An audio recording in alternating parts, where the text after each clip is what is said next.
డబ్బు, అనారోగ్యం, ఉద్యోగం, వ్యాపారం, అప్పులతో బాధపడుతున్నారా? అయితే మీకోసమే అహం బ్రహ్మాస్మి సాధన 11 days ఎనర్జీ యాక్టివేషన్ ప్రోగ్రామ్.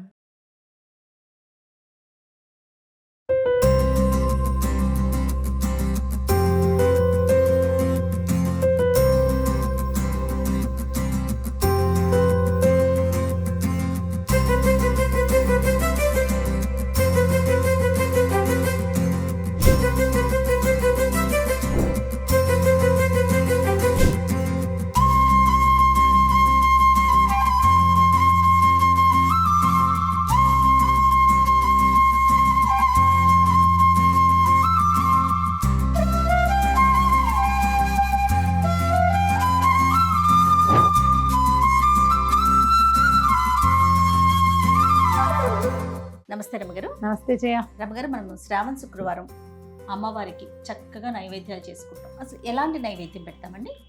అన్న నివేదన ఏదైనా బియ్యంతో చేసేవి పాయసము, పులిహోర, దద్దోజనము, పెరుగన్నం, అదే దద్దోజనం లాంటిది, తర్వాత ఏమో కట్టె పొంగలి, గుడాన్నము, అలా ఏదైనా పెట్టుకోవచ్చు. ప్రధానంగా ఏంటంటే లక్ష్మీదేవికి శనగపప్పుతో చేసిన వస్తువులు చాలా ఇష్టం అని చెప్తారు. శనగ గింజ ఆమెకు మంచిది ఇష్టం. అందుకని శనగపప్పుతో చేసే బూరెలు చేసుకోవచ్చు, శనగపిండితో చేసే మైసూర్ పాక్ చేసుకోవచ్చు, బేసన్ లడ్డు అని చేస్తాం కదా, శనగపిండి లడ్డు, ఆ లడ్డూలు చేయొచ్చు, బూందీ లడ్డు చేయొచ్చు మీ ఓపిక చేత వస్తే కనుక. లేదా ఏమీ లేదు మన వల్ల కాదు, మామూలు బియ్యం పాయసం వండుకుంటాము, అందులోనే ఒక గుప్పెడి శనగపప్పు వేసి వండి చేసుకోవచ్చు. ఒట్టి శనగపప్పు పాయసం చేయొచ్చు, ఏదైనా చేయొచ్చు. రవ కేసరి లాంటివి సులువుగా మనం నివేదన చేసుకోవడానికి వీలుగా ఇంకొక పదార్థం కింద కూడా చేసుకోవచ్చు. మామూలుగా 5 పదార్థాలు లేదా 9 పదార్థాలు నివేదనలు పెట్టుకుంటాం మనం. 5 ఒకటి ఏదో పాయసం, పులిహోర, దద్దోజనం 3 చేసామనుకో, గారెలు బూర్లు చేసుకోవచ్చు 1, లేదా దద్దోజనం వద్దు, పాయసం, పులిహోర, ఇంకా రవ కేసరి, అట్లా ఏదైనా చేసుకోవచ్చు. అయితే రవ కేసరులు చేస్తాం కదా, 2-3 రకాలు చేస్తాం. మామూలుగా గోధుమ రవ్వతో చేస్తాం, బొంబాయి రవ్వతో చేస్తాము. సేమియా కేసరి చేసుకునే విధానం కూడా ఉన్నది ఇప్పుడు. కాకపోతే సేమియాలు, సగ్గు బియ్యము లాంటివి అమ్మవారి నివేదనలకి అంత మంచిది వద్దంటారు. ఎందుకంటే అవి ప్రీ కుక్డ్, ఎంతో కొంత తయారైన వస్తువు. మనం ఉడకబెట్టడం, తయారు చేయటం కాదు కదా, ముందు నుంచి తయారీగా ఉంటాయి.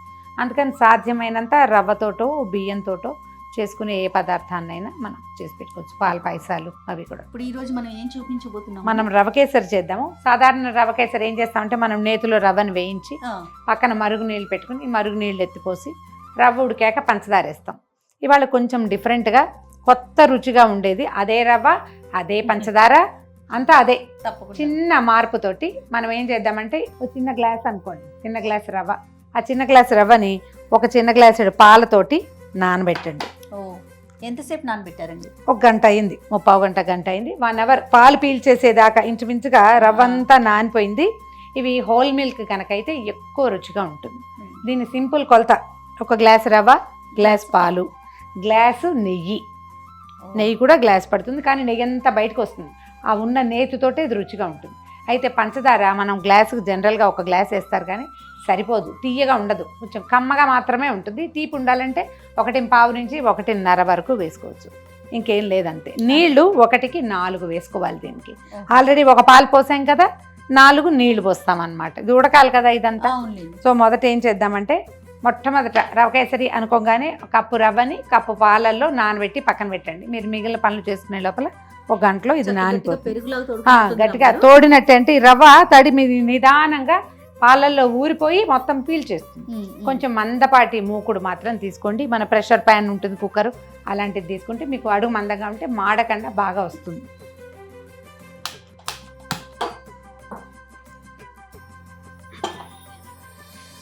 మరి పెద్ద స్టవ్ ఎక్కువ ఫ్లేమ్ ఉంటే పెట్టుకోవద్దు, మాడుతుంది. చిన్నదాని మీద పెట్టుకుంటే మంచిది. అందుకని ఇటు తిప్పేసాం కదా, కొద్దిగా నెయ్యి వేసి, కొంచెం జీడిపప్పులు, కిస్మిస్లు, మీరు కావాలనుకుంటే బాదం పప్పులు 1 గంట నాననిచ్చి చెక్కు తీసేసి తోలు వెళ్ళటం సన్నగా చీల్చేసి అవి కూడా వేసుకోవచ్చు. మొత్తం వేసేయమ్మా. జీడిపప్పులు, కాసిన కిస్మిస్లు, మీరు ఏవి కావాలంటే అవి వేసుకోవచ్చు, ఏవంటే అవి కొద్దిగా వేయించేసి. మీరు చేస్తారండి? నేను ఇది రవ కేసరి ఎక్కువ చేస్తాను జయ. నేను రవ కేసరి తరచుగా ఎప్పుడైనా 15 రోజులకు ఒకసారి స్వీట్ తినాలనిపిస్తే గబుకొని కొంచెం సేమియా పాయసం, ఇంత బుజ్జిది. శుక్రవారాలు సాయంత్రం, శనివారం సాయంత్రం, ఆ, సాయంత్రపు నివేదన కోసం కూడా పనిచేస్తుందని. ఓకే, కొంచెం పూజ చేసుకున్న పూట ఉంటుంది కదా, మరి రోజువారీ సాయంత్రాలు పెద్ద నివేదన హడావిడి ఉండదు, ఏదో పండే పెడతాము. శుక్రవారము, శనివారము, ఏమైనా పర్వదినాల్లో అలాంటప్పుడు సాయంత్రపు నివేదనకి చేస్తాను. ఈ పాలు పోస్ట్ చేసేది యాక్చువల్గా ఇది మన వైపు చేయటం తక్కువే, మనం చేయము. కాస్త ఇటు ఈ గుజరాత్ వైపు చేస్తారు. మా అక్కయ్య వల్ల నాకు ఈ ఐడియా తెలిసిందనమాట. సో నేను చేస్తే ఇది నచ్చింది చాలా, నాకు బాగా డిఫరెంట్గా ఉంటుంది. హల్వా మనం తక్కువే చేస్తాము. దీంట్లో ఒక సీక్రెట్ ఇంగ్రీడియంట్ ఒకటి ఉంటుంది, ఏంటండి? వేసేటప్పుడే చెప్తా. చెప్పరా? సో జీడిపప్పును కిస్మిస్ వేయించేసుకున్నాం. వేయించేసుకున్నాం కదా, ఈ కొద్దిగా నెయ్యి ఉందిగా, ఆ నానబెట్టిన రవ్వ అలాగే వేసి దబుక్కని వేయకపోక కొంచెం వేసి కొద్దిగా నిదానంగా వేయి, పర్వాలేదు, భయం లేదు.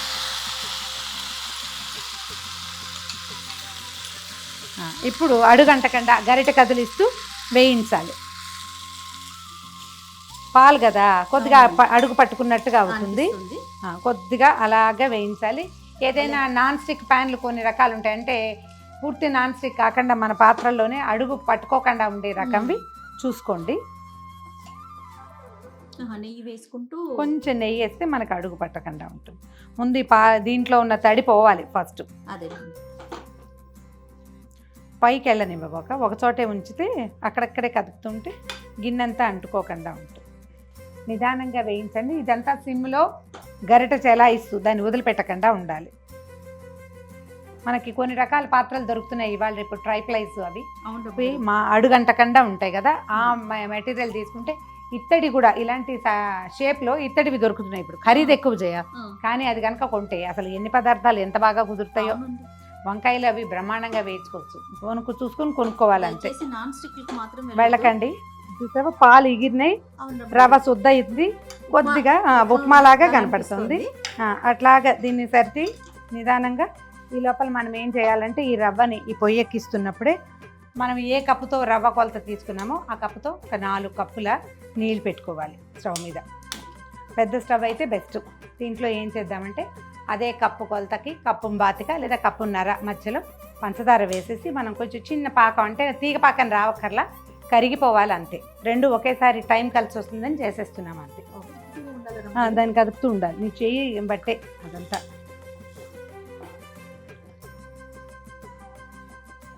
ఒక కప్పు, తర్వాత హాఫ్ అటు ఇటుగా వేసేయండి. 4 కప్పులు నీళ్లు పోసారు, కప్పున్నర పంచదార వేశారు. ఇప్పుడు ఇద్దరం ఉన్నాం కదా, అందుకని 2 పనులు చేస్తున్నాం అనమాట. కొంచెం నెయ్యి వేస్తూ ఆ రవ్వని వేయించాలి. ఇందులో ఉన్న టాక్టిస్ అంతా ఈ రవ్వ వేపడంలోనే ఉందన్నమాట. ఒకేసారి పోసేయకూడదు రవ్వ. పంచదారని కొంచెం అడుగు కదపండి, తీగలక్క పోయొద్దు. రవ్వ అన్నారు. ఓహో, కలుపు. ఈ అడుగు పట్టుకున్నట్టుగా కనపడుతున్నది, అది కూడా వచ్చేస్తుంది ఇంకో నిమిషం పోయాక. పంచదార కరిగిపోనివ్వాలి. కరిగాక మనం ఇందులో ఏం చేద్దాము, కొంచెం 4-5 ఏలక్కాయలు మెత్తగా పొడి చేసి పెట్టుకోండి. ఒకవేళ ఇంట్లో ఉంటే కనుక కుంకుమ పువ్వు కొద్దిగా నలిపి ఇందులో వేసేసి దీన్ని పక్కన పెట్టుకోవటమే. చివరికి వేసుకుంటాం. ఇది కాగి ఉండాలి అంతేనమాట. అవుతుంది. ఇది ఎక్కువ పెట్టుకోకర్లేదు, చిన్న గ్లాసు సరిపోతుంది మనకి. ఇంత అవుతుంది. అది నీళ్లు బోల్డ్ ఉన్నాయి చూడు, అవును, అది లూజ్గా వస్తుంది. నువ్వు తిప్పాలంతే దాని సంగతి. నువ్వు ఇలా టంగు ముద్దను చూసావా, ఈ ముద్ద ఎలా పలచబడింది అనిపిస్తుంది నీకు. అలా అవుతుంది.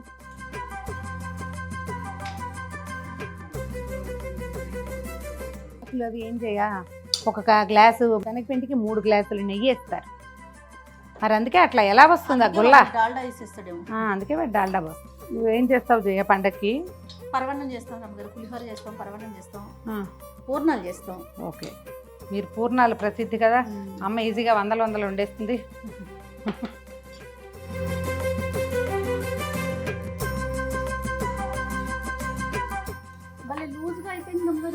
అదే అలాగే వస్తుంది. ఇందులో ఉన్న ప్రాసెస్ అంతా రెక్కసత్తు కొద్దీ తిప్పటమే అంతే. ఇప్పుడు ఏం చేస్తున్నామంటే ఇందులో మనం ఒక 2 స్పూన్లు, అంతకంటే వద్దు, ఒక గ్లాసుకి అంత గ్లాస్ అయితే 2 స్పూన్లు, చిన్న గ్లాస్ కాబట్టి 2 కూడా వద్దు, కొంచెం తగ్గిద్దాం. శనగపిండి.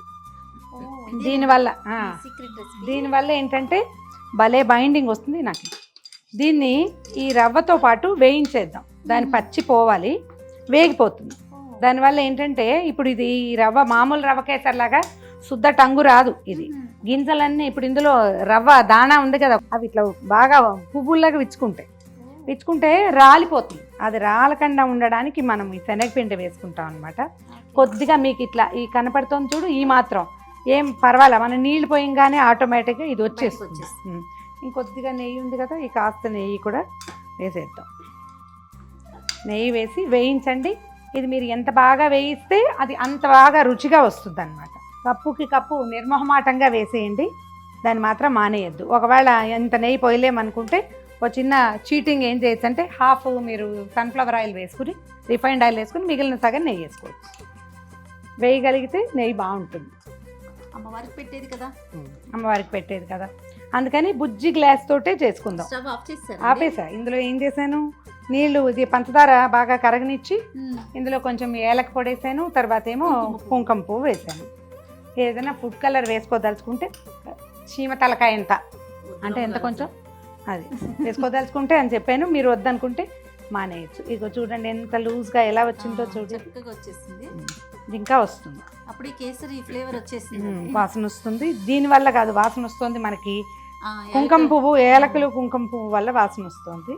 ఇది కొంచెం పెద్ద పని, మనకు అలవాటు లేనిది, కానీ చాలా కొత్తగా రుచిగా ఉంటుంది. ట్రై చేసి చూడండి, ఎప్పుడైనా ఒకసారి చేసుకోవచ్చు. ఇదివరకు అసలు పంచదార పాకంలో రవ్వ పోసేసేవాళ్ళు, వేయించటాలు గీయించటాలు కూడా చేసేవాళ్ళు కదా. రవ్వ కేసరి అంటే 5 నిమిషాల పని, ఉప్మా కంటే సింపుల్గా ఉండేది. మనమే వేపుళ్ళు అవి పెట్టి ఇంకా రుచిగా ఇంకా బాగుండేలాగా చేసుకుంటున్నాము. ఇది ఇంకా కొత్తగా ఉంటుంది. వేగింది చూడు, వాసన వస్తుంది కదా. అవునండి. శనగపిండిని కొంచెం చక్కగా వేగేలాగా, లేకపోతే పచ్చివాసన వచ్చి రుచిపోతుంది. ఇంచుమించుగా మనం వేసిన నెయ్యి మెరుస్తుంది చూడు ఇందులో. కొద్దిగా అవసరానికి మించి పెద్ద పాత్రే పెట్టుకోండి. మనం నీళ్లు పోసేసరికి ఇదంతా పొంగి వస్తుంది అనమాట. చెయ్యి తిరగాలి కదా, చెయ్యి తిరగాలి. వేగిపోయింది చూడు, శనగపిండి వేగింది. ఇది మెల్లిగా అంటుకోకుండా ఇలా ముక్కలు ముక్కలుగా వచ్చేస్తుంది చూడు, చూసావా. ఇదంతా కూడా మనం నీళ్లు పోసాక వచ్చేస్తుంది, ఏం కంగారు ఏం లేదు. ఇది గీకాలి కష్టము అలా ఏమనుకోవద్దు. ఆ మాత్రం కూడా అడుగంట కన్నా ఉండే పాత్ర దొరికితే మరీ మంచిది. చక్క చెండులా వస్తుంది. ఇది చూస్తుంటేనే మనకు అర్థమవుతుంది బాగా వచ్చింది అని. ఇంకొద్దిగా నెయ్యి ఉందా, ఒక 1/2 స్పూను, అది కూడా వేసి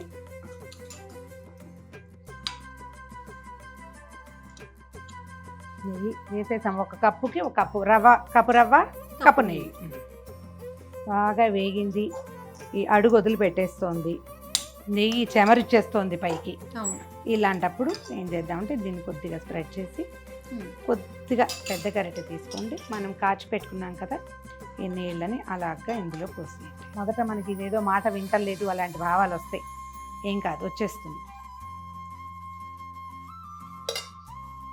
మన ఏలక పొడి అన్నీ ఇది మొత్తం సెటిల్ అయిపోతుంది, ఏం కంగారు లేదు, వచ్చేస్తుంది. ఏముండదు, వేగిపోయింది, ఉండలు ఎందుకు అవుతుంది, అది పచ్చి ఉంటే ఉండవు, వచ్చేస్తుంది. నీళ్ళు పోసి అలాగా తిప్పండి. ఒకే వైపు ముందుకి వెనక్కి తిప్పితే మన మాట విందేది. ఒకే వైపుకి తిప్పుతూ కొద్దిగా ఉండగా ఉన్నదాన్ని అట్లా గరిటెతో అలా అనండి. నెయ్యి తేలు వచ్చేస్తుంది. మరి కప్పు నెయ్యి పోసాం కదా రమ్మగారు. నేను మామూలుగా కూడా రవ కేసరికి ఒకటికొకటి వేస్తాను చేయ.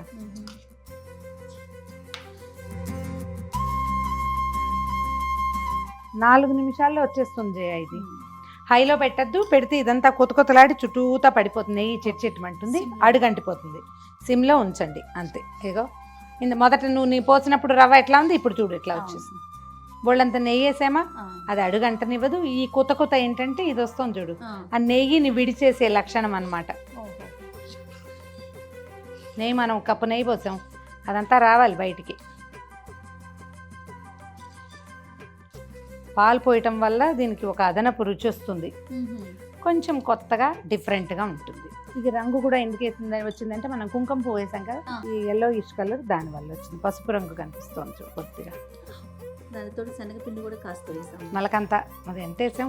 శనగపిండి వల్ల మనకి ఈ బైండింగ్ వస్తుంది అనమాట, చక్కగా కూర్చుంటుంది. మనం ఏదైనా బౌల్లో వేసి మౌల్డ్ లాగా ఇలా పెట్టడానికి కూడా బాగుంటుంది. మీకు శనగపిండి సూట్ కాదంటే మానేయండి, కానీ ఇలా రాదు, టెక్స్చర్ వేరేగా ఉంటుంది, అది కొంచెం రవ్వ దూరంగా ఉంటుంది అనమాట, ఓకే. విడివిడిగా అయిపోయినట్టు అనిపిస్తుంది. నీళ్ళు పోసాక 5-6 నిమిషాల్లో వచ్చేస్తుంది మొత్తం. ఓకే. కాస్త చేయి వేడవకుండా మాత్రం తిప్పండి.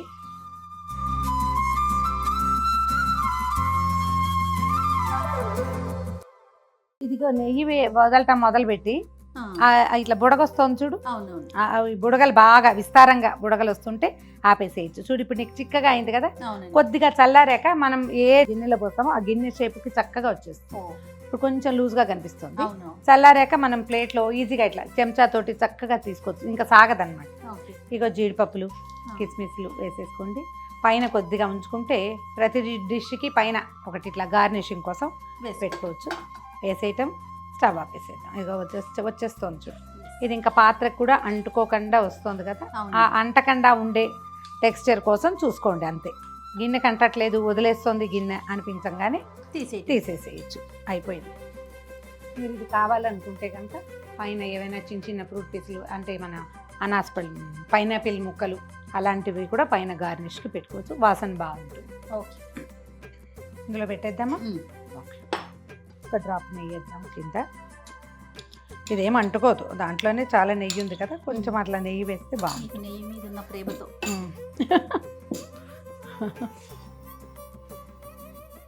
చల్లారనివ్వాలి. ఇది మంచి చూడు సెగ వస్తుంది. ఒక నిమిషానికి చిక్కపడిపోతుంది. ఇది తిప్పాలి, తిప్పకపోతే నీకు ఇది అడుగండే ప్రమాదం ఎక్కువ దీనికి, ఎందుకంటే ఇందులో పాలు ఉన్నాయి కాబట్టి, పాలకు ఆ గుణం ఉంటుంది కదా. చూడు, ఒక చిన్న కప్పు పెట్టామా, అంటే మన జనరల్ కప్స్లో కప్పు కొలత ఉంటుందా, కప్పు కొలతలో 1/2 కప్పు తీసుకున్నాం మనం. ఈ కప్పు రవ్వ ఎంత అయిందో చూడు. ఇంత వచ్చింది. మనం చేసుకునే రకరకాల నైవేద్యాల్లో ఈసారి ఇలా కొత్తగా కూడా ట్రై చేయొచ్చు. ఏమంటారు అమ్మగారు? ఈ రవ్వ కేసరిలో ఈ విధానాన్ని కూడా అప్పుడప్పుడు చూడండి, అమ్మవారికి నివేదనగా పెట్టేటప్పుడు పనికొస్తుంది, ఎవరైనా గెస్ట్లు వచ్చినప్పుడు ప్రసాదంగా ఇవ్వడానికి పనికొస్తుంది. కొద్దిగా అలవాట్లో కొంచెం చిన్న తేడా అంతే. గుమగుమలాడే సరికొత్తగా తయారు చేసిన పాలతో చేసిన రవ్వ కేసరి. ఓకే రమ్మగారు, చక్కగా అమ్మవారిని పెట్టుకొని నివేదన చేసుకోవటం, నమస్కారం చేసి ప్రసాదం పుచ్చుకోవటమే. సో ఈ వరలక్ష్మి వ్రతం అంతా కూడా అందరూ చాలా సంతోషంగా చక్కగా భక్తి శ్రద్ధలతో జరుపుకోవాలని మనస్ఫూర్తిగా కోరుకుంటున్నాను. నమస్కారం.